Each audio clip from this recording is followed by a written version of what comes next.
Hello students, my name is Devojit Shah and welcome to my YouTube channel Laws of Physics।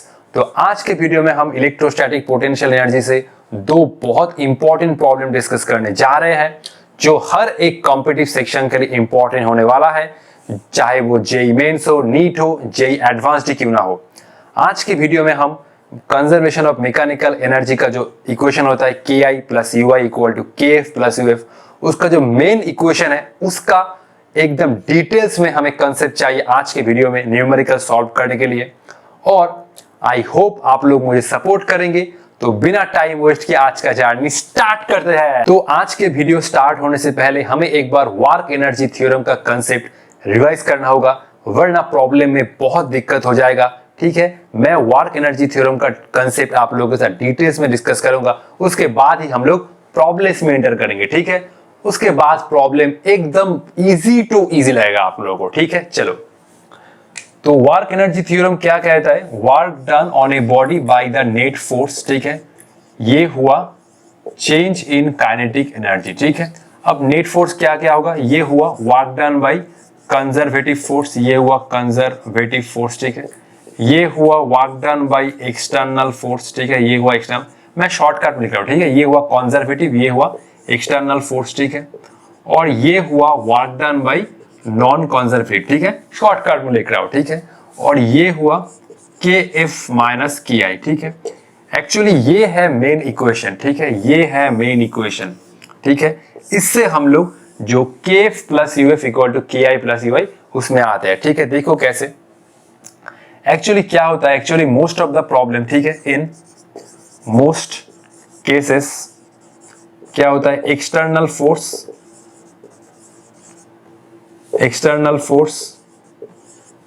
और external force and non conservative force are absent. ठीक है, ये most of the problems में होता है।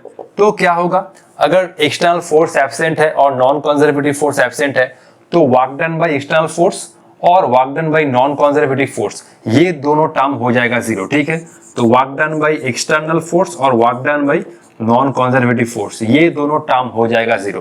तो ये बचा work done by conservative force. ठीक है, ये हुआ work done by conservative force and that is equal to ये हुआ चेंज इन काइनेटिक एनर्जी। ये तो हम लोग जानते हैं कंजर्वेटिव फोर्स का वर्क डन कितना होता है। ये होता है एक माइनस होता है सामने। ठीक है, ये होता है UF माइनस UI। ठीक है, ये हुआ KF माइनस KI। ठीक है, अब ये माइनस से मल्टीप्लाई करो, ये हुआ माइनस UF और ये हुआ UI equal to KF minus KI। ठीक है, अब ये UI को इधर ले जाओ। ठीक है, अच्छा इसको तुम ऐसे कर सकते हो, KI को इधर ले आओ। ठीक है, तो ये हुआ UI और ये हुआ KI, ये KF हुआ, UF को मैं इधर ले जा रहा हूं, ये हुआ UF और ये हुआ KF। ठीक है, एक्चुअली ये हुआ कंजर्वेशन ऑफ मैकेनिकल एनर्जी जो हम लोग जानते हैं। अगर किसी ऑब्जेक्ट के ऊपर सिंपल सिर्फ कंजर्वेटिव फोर्स अप्लाई हो रहा है तो उसका मैकेनिकल एनर्जी कांस्टेंट रहता है। ये तभी वैलिड है जब एक्सटर्नल फोर्स और नॉन कंजर्वेटिव फोर्स एब्सेंट है, मतलब ये दोनों टर्म हो रहा है जीरो। ठीक है, तो ये तो हम लोग जानते हैं। ठीक है, सिर्फ अगर कंजर्वेटिव फोर्स अप्लाई हो रहा है तो ये इक्वेशन वैलिड है। अगर कंजर्वेटिव फोर्स के साथ दूसरा और कोई फोर्स अप्लाई हो रहा है तो ये वाला इक्वेशन अप्लाई करना होगा। ठीक है, एक बार ध्यान से देख लेना, ये ऑलवेज वैलिड नहीं है। ऑलवेज जो वैलिड है वो ये है। अगर सिर्फ कंजर्वेटिव फोर्स तो ये वाला, अगर कंजर्वेटिव फोर्स के अलावा कोई दूसरा फोर्स तो ये वाला इक्वेशन अप्लाई होगा। और इसको मैं एक मदर इक्वेशन कहता हूं क्योंकि ये वाला इक्वेशन इससे ही आ रहा है। ठीक है, इसको पहले कॉपी कर लो, नेक्स्ट हम लोग प्रॉब्लम नंबर 1 डिस्कशन करेंगे और प्रॉब्लम नंबर 1 में यही कॉन्सेप्ट अप्लाई होगा। ठीक है, ये कॉन्सेप्ट नहीं अप्लाई होगा। ठीक है, क्योंकि प्रॉब्लम नंबर 1 में ग्रेविटी के साथ इलेक्ट्रिक फील्ड भी होगा। ठीक है, पहले तो कॉपी कर लो, फिर हम लोग स्टार्ट करते हैं। ठीक है, तो ये हुआ आज का हमारा पहला प्रॉब्लम और ये प्रॉब्लम बहुत ही शानदार है।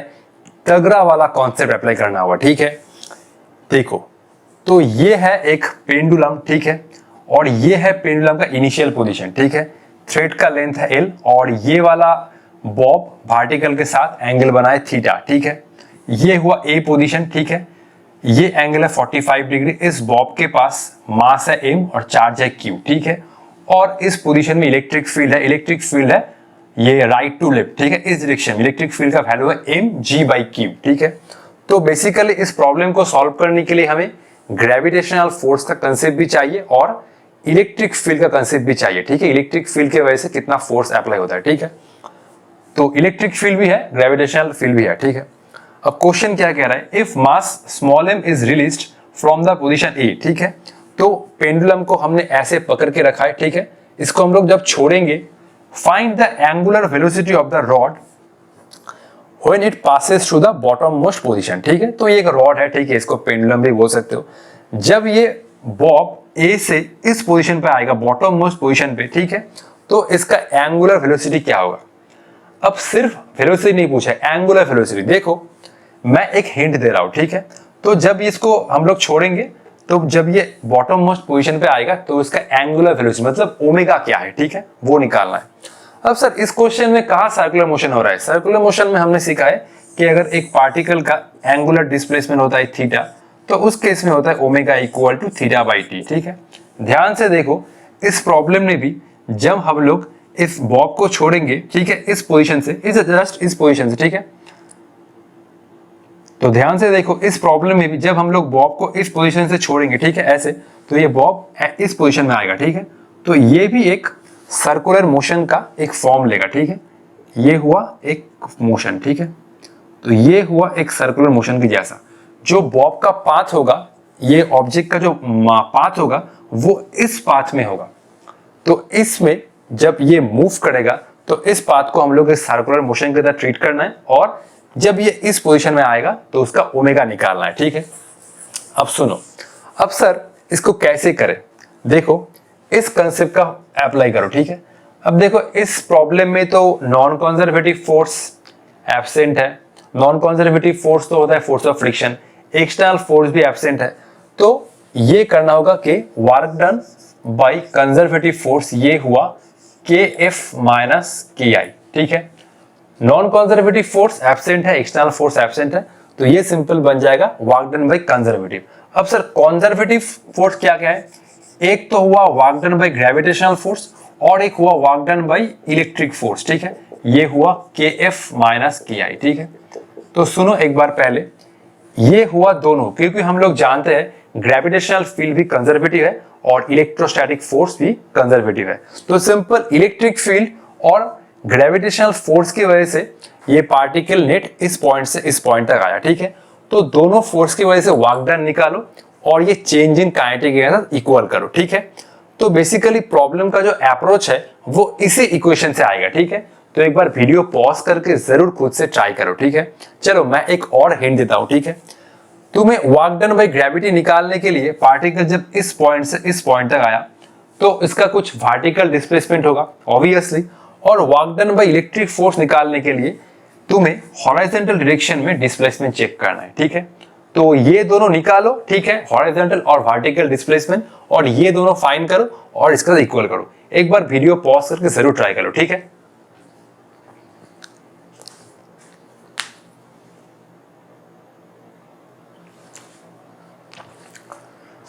तो इसका जो आंसर होगा वो होगा ऑप्शन नंबर ए, ठीक है। तो देखो इसको कैसे करना होगा, ठीक है। देखो ग्रेविटी तो नीचे अप्लाई हो रहा है, ठीक है, ये हुआ इनिशियल पोजीशन, ठीक है। ग्रेविटी तो नीचे अप्लाई हो रहा है, ठीक है। जब हम लोग वर्क डन बाय ग्रेविटी निकालते हैं तो हम लोग देखते हैं कि ऑब्जेक्ट का वर्टिकल कितना डिस्प्लेसमेंट हुआ, ठीक है। एक बार देखो, जब ये बॉब इस पॉइंट से इस पॉइंट तक आया तो इसका कुछ हॉरिजॉन्टल डिस्प्लेसमेंट भी हुआ इस डायरेक्शन में, मतलब, और इसका कुछ वर्टिकल डिस्प्लेसमेंट हुआ। हॉरिजॉन्टल डिस्प्लेसमेंट मतलब पार्टिकल इस डायरेक्शन में कितना डिस्प्लेसमेंट किया, और वर्टिकल डिस्प्लेसमेंट मतलब पार्टिकल इस डायरेक्शन में कितना डिस्प्लेसमेंट किया, ठीक है। तो देखो अगर तो इसको रिजॉल्व करना होगा, ठीक है। देखो अगर ये L है तो ये हुआ L cos थीटा, कितना, ये वाला ना, ये हुआ L cos थीटा, ठीक है। ये तो पूरा L है, ठीक है। अब देख लो, ये है पूरा L, ठीक है, ये है पूरा L, तो ये वाला कितना होगा, ये वाला हुआ L minus L cos theta, clear. ये है L, ये हुआ L cos थीटा, ये है टोटल L, ठीक है। तो ये हो जाएगा L minus L cos theta, ठीक है। अब देखो वर्क डन बाय ग्रेविटी निकालने के लिए हमें ये वाला फॉर्मूला अप्लाई करना होगा, सिंपल m इंटू जी इंटू एच। इसको तुम ऐसे भी सोच सकते हो, देखो तो ये हुआ F डॉट ये हुआ डिस्प्लेसमेंट इन वर्टिकल डायरेक्शन, क्योंकि जब हम लोग, मैं धीरे धीरे समझा रहा हूं, ठीक है, अगर मैं सॉल्व करना चाहता तो इसको 1 मिनट में सॉल्व कर सकता हूं, लेकिन कुछ भी समझ नहीं पाओगे तो धीरे धीरे आगे जाना होगा, ठीक है। तो वर्क डन बाय ग्रेविटी निकालने के लिए हमें सिर्फ वर्टिकल डायरेक्शन में कितना डिस्प्लेसमेंट हुआ वो चेक करना पड़ता है, क्योंकि ग्रेविटी अप्लाई हो रहा है वर्टिकल डायरेक्शन में, ठीक है। तो ये हुआ mg, ठीक है, ये हुआ mg डॉट, देखो अगर मैं ग्रेविटी के डायरेक्शन में वर्टिकल डिस्प्लेसमेंट ले रहा हूं, ठीक है, तो ये डॉट प्रोडक्ट से कितना आएगा, ऑब्वियसली देखो ये आएगा, ये हुआ f, ये हुआ वर्टिकल डिस्प्लेसमेंट, ये आया cos 0 डिग्री, ठीक है। तो फोर्स कितना है ड्यू टू ग्रेविटी, ये हुआ m इंटू जी, ठीक है। अब ये h भी क्या है, वर्टिकल डिस्प्लेसमेंट है ग्रेविटी के डायरेक्शन में, इसीलिए cos 0 आया। Gravity, force due to gravity और वर्टिकल डिस्प्लेसमेंट सेम डायरेक्शन में। वर्टिकल डिस्प्लेसमेंट क्या है, देखो जब पार्टिकल इस पॉइंट से इस पॉइंट तक आया तो वर्टिकल डिस्प्लेसमेंट कितना हुआ, ये वाला वर्टिकल डिस्प्लेसमेंट हुआ, ये हुआ L cos थीटा और ये वाला हुआ L minus L cos theta, and that is vertical displacement, ठीक है। तो ये हुआ L minus L cos theta, ठीक है। तो इसको मैं कॉमन ले रहा हूं, ये हुआ mgl और ये हुआ 1 माइनस cos थीटा, ठीक है। तो ये एक टर्म निकल गया। अब work done by electrostatic force कितना है, ये हुआ इलेक्ट्रिक फील्ड या इलेक्ट्रोस्टैटिक फोर्स, ठीक है। Work done by electric field, देखो तो ये हुआ Fe मतलब force due to electric field, ठीक है, और ये हुआ displacement in horizontal direction SH, ठीक है। अब इलेक्ट्रिक फील्ड है इस डायरेक्शन में, तो ये तो एक पॉजिटिव चार्ज पार्टिकल है, तो इसके ऊपर जो फोर्स अप्लाई होगा, देखो अगर मैं इलेक्ट्रिक फील्ड की वजह से वर्क डन निकालना चाहता हूं तो मैं डिस्प्लेसमेंट चेक करूंगा इन हॉरिजॉन्टल डायरेक्शन। तो अगर इलेक्ट्रिक फील्ड भी है इस डायरेक्शन में और डिस्प्लेसमेंट भी मैं ले रहा हूं इन हॉरिजॉन्टल डायरेक्शन, तो इलेक्ट्रिक फील्ड की वजह से फोर्स और हॉरिजॉन्टल डिस्प्लेसमेंट एंगल कितना आएगा, ये होगा 0 डिग्री, क्लियर। इलेक्ट्रिक फील्ड की वजह से फोर्स आएगा इस डायरेक्शन में। अब देखो पार्टिकल का जब मूवमेंट हो रहा है, मतलब पार्टिकल इस पोजीशन से इस पोजीशन तक आया, तो ये हुआ वर्टिकल डिस्प्लेसमेंट जो हमने यहां पर लिखा है, ठीक है, और ये हो जाएगा कितना, ये हो जाएगा हॉरिजॉन्टल डिस्प्लेसमेंट, ठीक है। ये हुआ L cos थीटा, तो ये हो जाएगा सिंपल, ये हुआ L sin थीटा, ठीक है।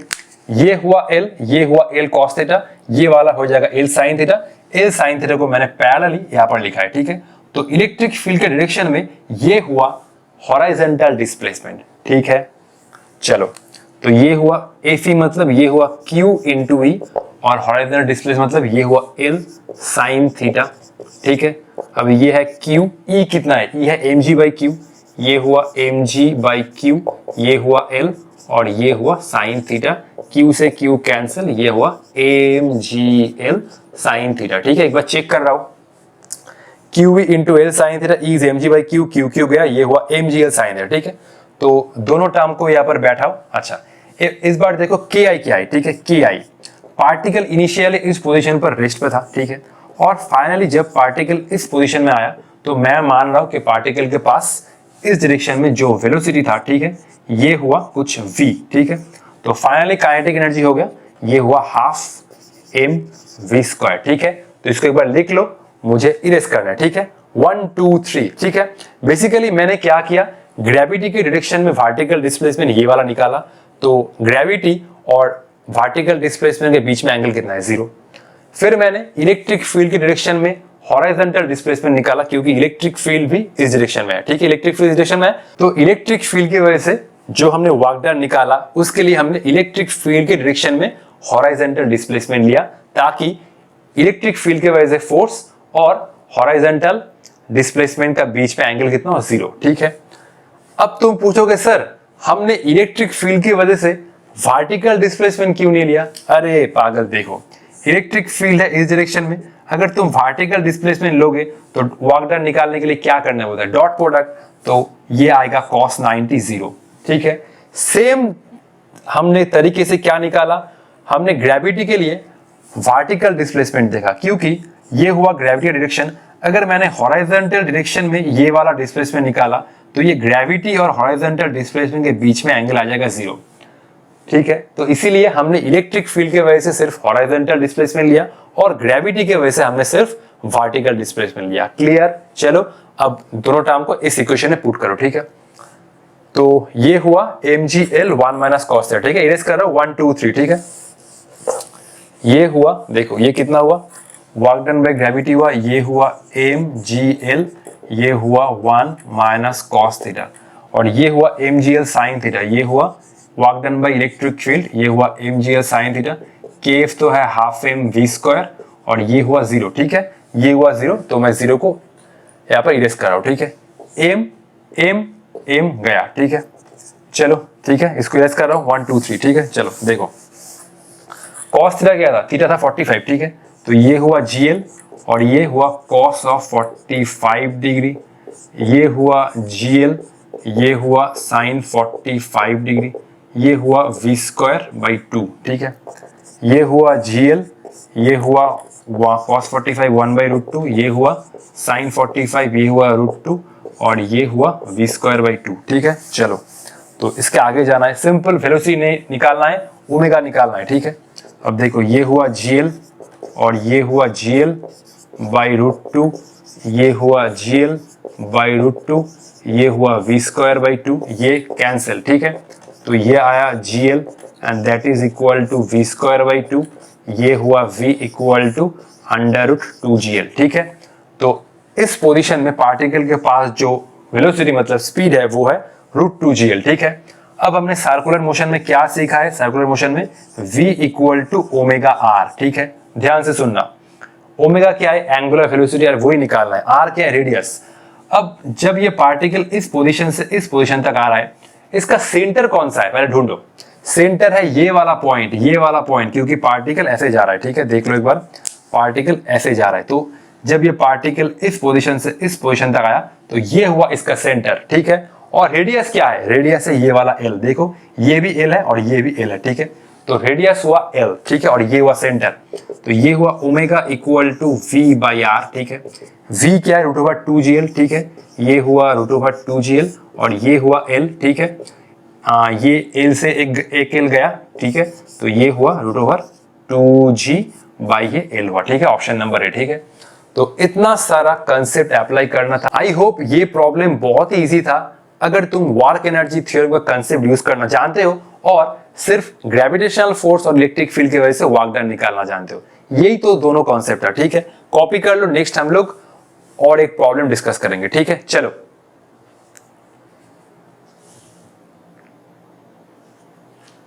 तो ये है प्रॉब्लम नंबर 2 और ये एक शानदार प्रॉब्लम है, ठीक है। ये है एक रिंग, ठीक है, ये पॉइंट है B, ये पॉइंट है A, इस पोजीशन पर एक प्लस क्यू चार्ज है, प्लस क्यू चार्ज से B पॉइंट का जो डिस्टेंस है वो है A, और A पोजीशन का जो डिस्टेंस है वो है 4A। इस पॉइंट पर एक बीड है जिसका मास है स्मॉल m और चार्ज है Q, ठीक है। क्वेश्चन क्या कह रहा है, the bead can freely move on the ring placed on a smooth horizontal plane. तो ये जो बीड है वो रिंग में इजीली घूम सकता है और ये रिंग एक प्लेन पे रखा हुआ है, ठीक है। The potential at A point A, ठीक है, ये एट होगा, the potential at point A due two plus Q is V, ठीक है। तो ये प्लस Q चार्ज की वजह से A पॉइंट पर पोटेंशियल कितना है, वो V है, ठीक है।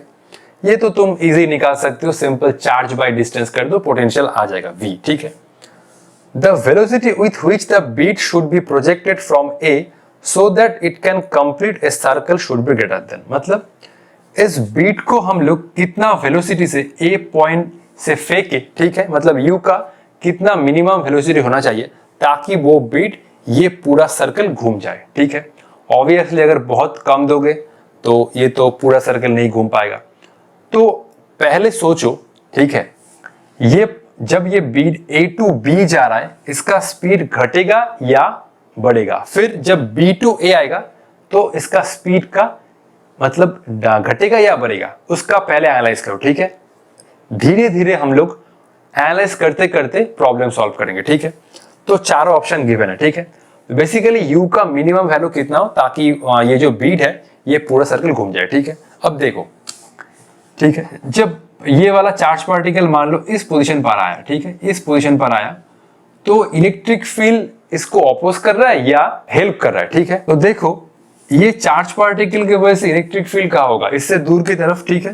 तो ये हुआ इलेक्ट्रिक फील्ड, ठीक है, ये हुआ इलेक्ट्रिक फील्ड डायरेक्शन, ये हुआ इलेक्ट्रिक फील्ड का डायरेक्शन, ठीक है, इस पॉइंट पर, ठीक है। जब चार्ज पार्टिकल मान लो इस पॉइंट पर आया, ठीक है, कोई बात नहीं, इसका जो स्पीड है, ठीक है, वो इस डायरेक्शन में होगा, ठीक है, अभी मैं स्पीड नहीं लिख रहा हूं क्योंकि स्पीड ऑब्वियसली चेंज होगा, ठीक है। तो जब ये पार्टिकल इस पोजीशन पर आएगा तो इसका जो स्पीड होगा वो होगा अलोंग द टेंजेंट, ठीक है। और इस पॉइंट चार्ज की वजह से इलेक्ट्रिक फील्ड होगा इस डायरेक्शन में, ठीक है। ये हुआ ई, ठीक है, ये हुआ ई। अब इसका एक टेंजेंशियल कंपोनेंट आएगा, ठीक है, ठीक है। तो ये वाला हुआ टेंजेंशियल कंपोनेंट, ठीक है, ये वाला हुआ टेंजेंशियल कंपोनेंट, ठीक है, ये वाला हुआ टेंजेंशियल कंपोनेंट। अच्छा, जब पार्टिकल इस पोजीशन पर आएगा तो इसका जो स्पीड होगा वो इस डायरेक्शन में होगा, ठीक है। ये हुआ स्पीड का डायरेक्शन, ठीक है, ये हुआ स्पीड का डायरेक्शन, ठीक है। और इलेक्ट्रिक फील्ड का इस पोजीशन पे एक आएगा, ये आएगा टेंजेंशियल कंपोनेंट और एक नॉर्मल कंपोनेंट होगा। नॉर्मल कंपोनेंट जो होगा वो सेंटर से पास कर रहा होगा, ठीक है। तो ये हुआ नॉर्मल कंपोनेंट, ठीक है। इसका एक हुआ टेंजेंशियल कंपोनेंट और जो नॉर्मल कंपोनेंट होगा वो सेंटर के थ्रू पास कर रहा होगा, ठीक है। तो इसका ये वाला हुआ टेंजेंशियल कंपोनेंट और ये वाला हुआ जो नॉर्मल कंपोनेंट, वो लाइन सेंटर से पास कर रहा होगा, ठीक है। क्लियर? अब देखो इलेक्ट्रिक फील्ड का ये टेंजेंशियल कंपोनेंट है वो स्पीड को अपोज कर रहा है, ठीक है। जब पार्टिकल इस पोजीशन से इस पोजीशन तक आया और, ठीक है, तो इलेक्ट्रिक फील्ड का ये टेंजेंशियल कंपोनेंट स्पीड को अपोज कर रहा है। आओ कोई दूसरा पॉइंट में देखते हैं, ठीक है। ये पॉइंट मान लो, ठीक है, ये वाला पॉइंट। तो पार्टिकल का जो स्पीड होगा वो इस डायरेक्शन में होगा, ऑब्वियसली स्पीड यहां पर लिखता हूं, ठीक है। ये हुआ स्पीड का डायरेक्शन अलोंग द टेंजेंट। तो इस पॉइंट चार्ज की वजह से इलेक्ट्रिक फील्ड होगा इस डायरेक्शन में, ठीक है, ठीक है। इलेक्ट्रिक फील्ड होगा इस डायरेक्शन में, ये हुआ इलेक्ट्रिक फील्ड। इसका एक टेंजेंशियल कंपोनेंट आएगा, ये हुआ इलेक्ट्रिक फील्ड का टेंजेंशियल कंपोनेंट, ये हुआ इलेक्ट्रिक फील्ड का टेंजेंशियल कंपोनेंट, ये वाला हुआ नॉर्मल कंपोनेंट, ठीक है। तो इलेक्ट्रिक फील्ड का ये हुआ टेंजेंशियल कंपोनेंट और एक नॉर्मल कंपोनेंट होगा जो सेंटर से पास कर रहा है, ठीक है। ये वाला हुआ नॉर्मल कंपोनेंट। अब देखो जब चार्ज पार्टिकल इस पॉइंट पे आया तो फिर से इसका जो स्पीड है वो अपोज हो रहा है, किसके मदद से? वो अपोज कर रहा है इलेक्ट्रिक फील्ड का टेंजेंशियल कंपोनेंट के द्वारा। तो देखो चार्ज पार्टिकल जब इस पोजीशन पे आया तो क्या हुआ, ये इलेक्ट्रिक फील्ड का टेंजेंशियल कंपोनेंट स्पीड को अपोज कर रहा है। तो बेसिकली ये हो रहा है ए टू बी में। जब पार्टिकल ए टू बी आ रहा है तो हमेशा ए टू बी के हर एक पॉइंट पर इलेक्ट्रिक फील्ड का ये टेंजेंशियल कंपोनेंट स्पीड को कंटिन्यूअसली घटा रहा है, देख सकते हो, ठीक है। ये पॉइंट पर देखो electric field tangential component speed को अपोजिट डायरेक्शन में, इस पॉइंट पे देखो electric field tangential component speed को अपोज कर रहा है। तो बेसिकली ए टू बी ये हो रहा है कि इलेक्ट्रिक फील्ड का टेंजेंशियल कंपोनेंट स्पीड को घटाने का कोशिश कर रहा है, ठीक है। फिर बी के बाद आओ, ठीक है। मान लो कि चार्ज पार्टिकल इस पॉइंट पे आ गया, ठीक है, सपोज। तो ये था पॉइंट चार्ज, ठीक है। तो इसके वजह से इलेक्ट्रिक फील्ड होगा इस डायरेक्शन में, ठीक है। ये हुआ इलेक्ट्रिक फील्ड और ये हुआ स्पीड का डायरेक्शन, ठीक है। ये हुआ स्पीड का डायरेक्शन। मैं अभी वैल्यू नहीं लिख रहा हूं, ठीक है, सिर्फ डायरेक्शन बता रहा हूं, ठीक है। तो ये हुआ अलोंग द टेंजेंट, ठीक है। ये एक बार ठीक कर रहा हूं, ठीक है, थोड़ा रुको। ये हुआ अलोंग द टेंजेंट, ये हुआ स्पीड, ठीक है। तो फिर से इलेक्ट्रिक फील्ड का एक होगा टेंजेंशियल कंपोनेंट और एक होगा नॉर्मल कंपोनेंट, ठीक है। तो फिर से ये इसको मैं इस डायरेक्शन में कर सकता हूं। ऑब्वियसली टेंजेंशियल कंपोनेंट होगा इस डायरेक्शन में, ठीक है। ये हुआ टेंजेंशियल और जो नॉर्मल कंपोनेंट होगा, ठीक है, ये हुआ प्लस क्यू इस पॉइंट पर, ठीक है। तो जो नॉर्मल कंपोनेंट होगा वो सेंटर से पास कर रहा होगा, ठीक है।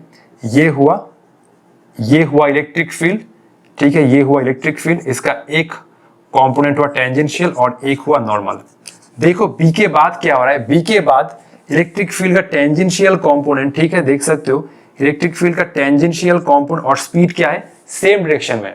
तो बेसिकली बी के बाद ये टेंजेंशियल कंपोनेंट ऑटोमेटिकली स्पीड को इंक्रीज कर रहा है, ठीक है।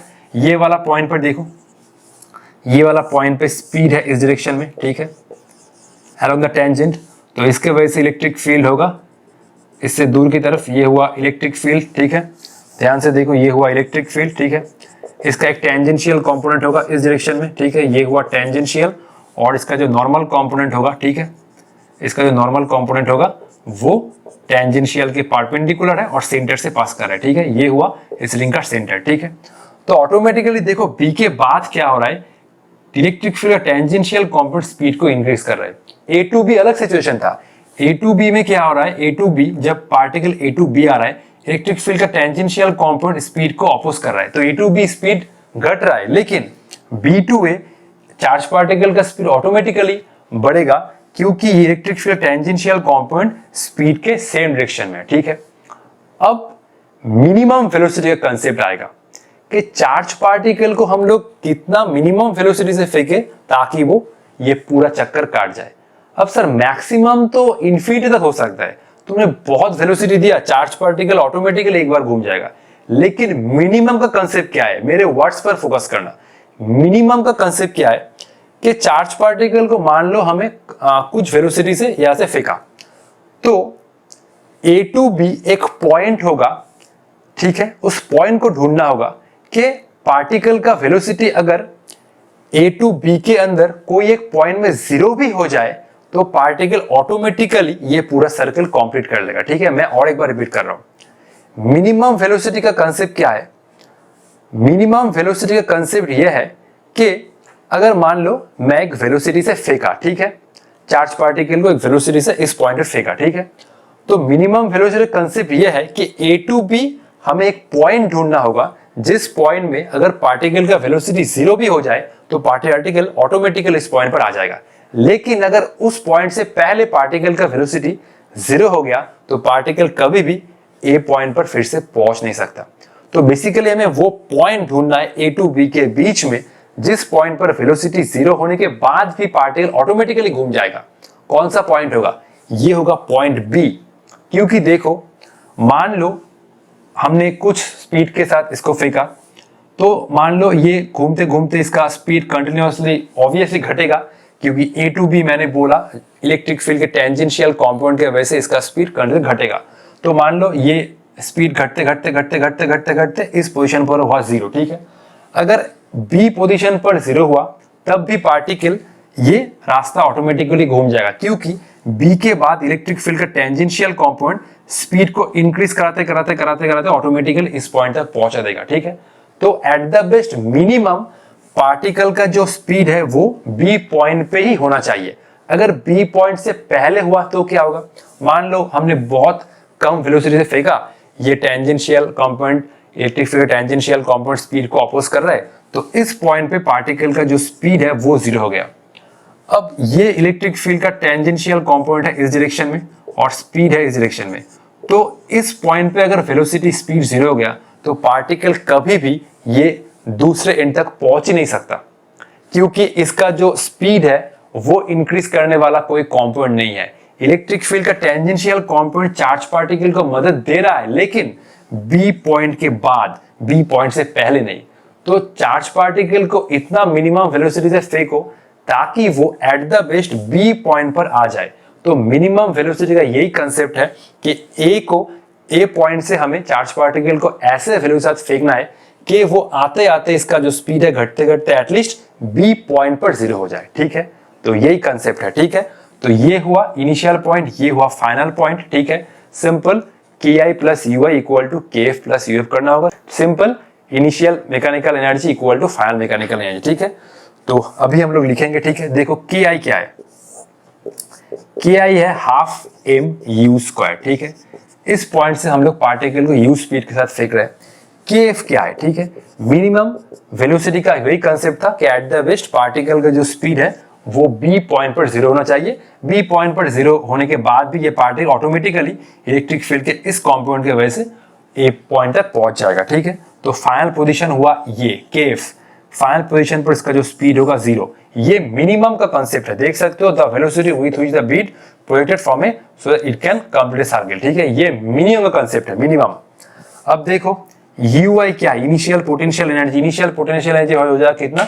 ये हुआ Q और ये हुआ इस पॉइंट चार्ज की वजह से A पॉइंट पर पोटेंशियल कितना है? V। तो ये हुआ इनिशियल पोटेंशियल एनर्जी, ठीक है, ठीक है। ये जो चार्ज होता है वो मूव करता है, ठीक है। अब देखो V कितना था? V था सिंपल, ये हम लोग CGS में लिख सकते हैं, ये हुआ Q ना, इस पॉइंट पर Q चार्ज था, ये हुआ Q डिवाइड बाई ये डिस्टेंस था 4a, ठीक है, ये डिस्टेंस था 4a, तो ये हुआ 4a, ठीक है। अब इस पॉइंट पर चार्ज पार्टिकल के वजह से इस पॉइंट पर पोटेंशियल कितना हुआ? ठीक है, ये मैं ले रहा हूं कुछ V प्राइम, ठीक है, ये हुआ Q बाई A हुआ, सिंपल चार्ज अपॉन डिस्टेंस, ठीक है। Q बाई A कितना है? देखो Q बाई A हो जाएगा, ये हुआ 4B। तो चार्ज पार्टिकल के वजह से इस पॉइंट पर पोटेंशियल था कितना? V। तो इस चार्ज पार्टिकल की वजह से B पॉइंट पर जो पोटेंशियल होगा वो होगा 4B, क्योंकि Q बाई ए कितना है 4b, तो ये हुआ 4b, ठीक है। तो B पॉइंट पर फाइनल जो पोटेंशियल एनर्जी हुआ ये हुआ कि कितना सिंपल Q इंटू ये हुआ V प्राइम, तो ये हुआ Q इंटू 4b, क्योंकि चार्ज पार्टिकल के ये हुआ इनिशियल पोजीशन, ये हुआ फाइनल पोजीशन, ठीक है। तो मैं इसको इरेज कर रहा हूं, ठीक है। देखो simple KI plus UI equal to KF plus UF कर दो, आ जाएगा, ठीक है। देखो तो ये हुआ KI प्लस ये हुआ UI, ये हुआ KF और ये हुआ UF, ठीक है। KI कितना है, KI है half m u square, UI कितना है simple Q into V, KF तो 0 है, ठीक है। और ये हुआ QF कितना है 4QV ना, ये हुआ 4QV, ठीक है। इसका आंसर कितना था मुझे मालूम नहीं है, एक बार देखते हैं, ठीक है। चलो ये हुआ 3QV ना, तो ये होगा, अच्छा एक बार देखते हैं, ठीक है। इसका आंसर यहाँ पर ना एक 6 होगा, ठीक है, ये 6 होगा, ये हुआ 6, ठीक है। तो ये हुआ हाफ m u स्क्वायर, इस टर्म को मैं इधर ले जा रहा हूँ, तो ये हुआ 3QV, ये हुआ मैं 2 से मल्टीप्लाई कर रहा हूँ, ठीक है।